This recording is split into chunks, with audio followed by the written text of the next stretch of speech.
Hey everyone, welcome back to our channel. I'm so excited to be here today, and you can probably guess we're talking about Disney cruises. I don't know about you, but I'm a big Disney fan, and I always dreamt about doing a Disney cruise. On top of that, I'm a big Halloween fan, so we decided to take a Halloween Disney cruise this past October for son's second birthday. I'm here to tell you the things that I didn't enjoy that much about that cruise, and in a separate video I'm gonna tell you all the things we did enjoy. So please stay tuned, and to make sure you don't miss anything, subscribe to our channel. Well, we definitely had some memorable moments, and in this video we wanted to give you just a completely honest and balanced review. So while we'll have another video coming soon highlighting all the things we absolutely loved, this one is going to focus on the things that honestly didn't quite live up to our expectations. We believe in being transparent, so you can get the real picture if you're considering going on a Disney cruise. So let's dive into, well, the things that we really didn't love about our Disney cruise. Okay, so let's start by talking about something that did impact our kind of everyday schedule, which were the really long lines. I did expect Disney to potentially be a little more crowded than the other companies, but it was a little extra than I expected. Everything was lines, and lines. Of course, they do have the characters that you can take pictures with, and those lines sometimes got really crazy.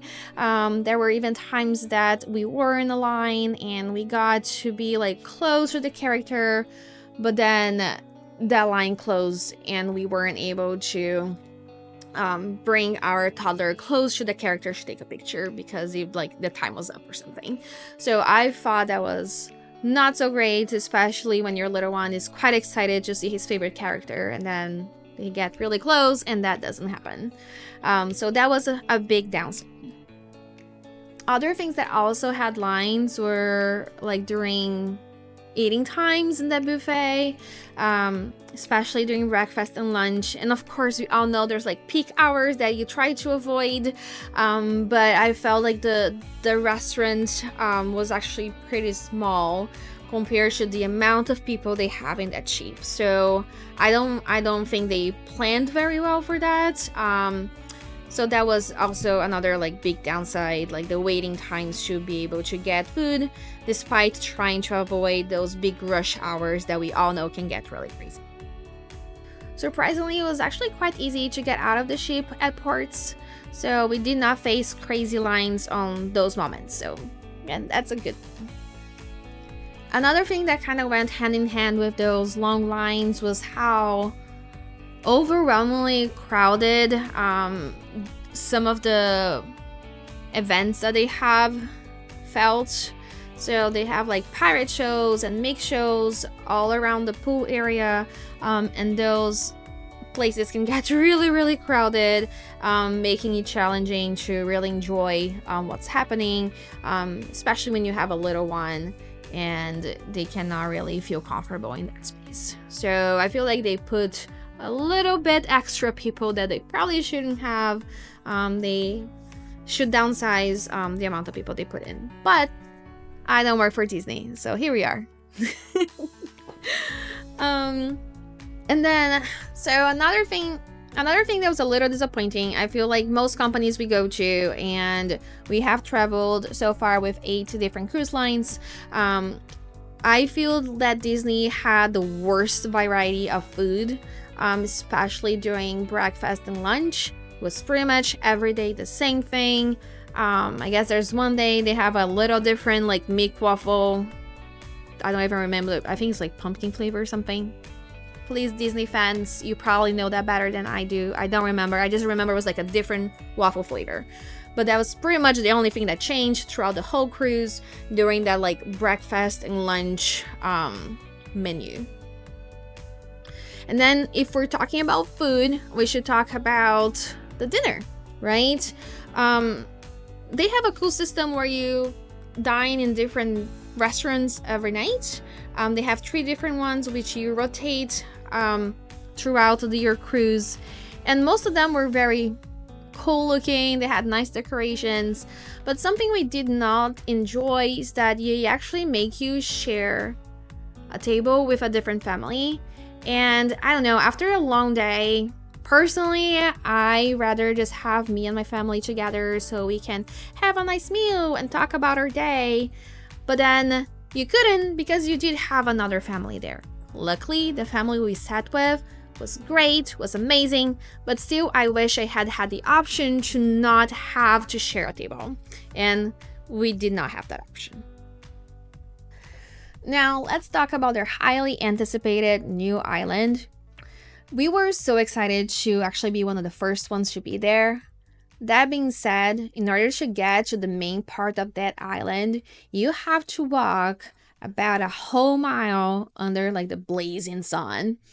And unless you have disabilities, they will not take you in a little cart. You do have to make that walk. It doesn't matter if you have a kid or not.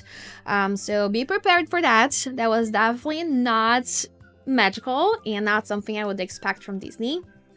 If we compare to Coco Cay, Royal Caribbean's private island, even though there is a little bit of a walk from the ship to the main part of the island, that area has coverage, which gives us really nice shade and make that walk quite enjoyable.